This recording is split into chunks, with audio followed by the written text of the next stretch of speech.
Folks, crucifixion was a horrible, horrible thing. You have your scourging? There we are. Thank you. It was a couple thousand years ago, celebrated today. The Roman soldiers took Jesus into the common hall. And they would take a whip kind of like this, but they would find whatever they could to use on him. Thud! They took one whip to his back. They knew that 40 lashes of this would kill a man. So they took him all the way to 39.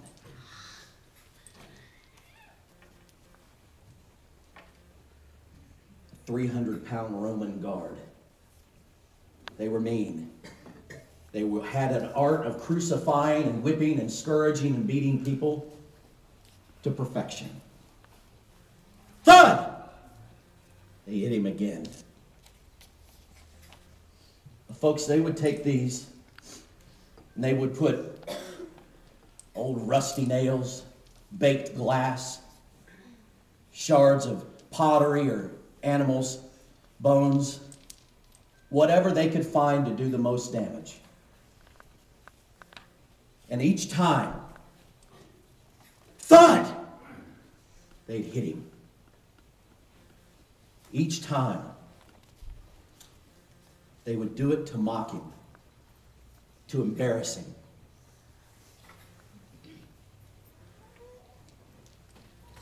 They would take it to the point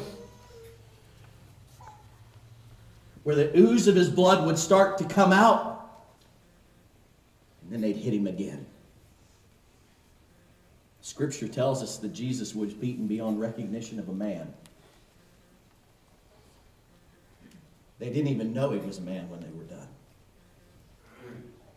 Folks, what that tells me is they didn't stop on his back.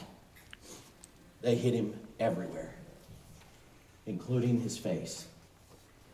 Let me tell you, when a nail hits you, or a piece of shard of glass goes into your body, and they don't just go over and pull it out, they rip it out, part of you comes with it. Then they took him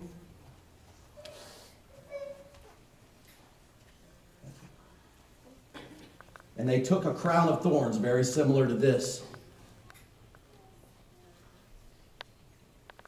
and they slammed it down on his head, it said. They didn't just set it on him. They pushed it into his head. It was impacted into his skull. And blood started to pour out of Jesus Christ. Just because they could.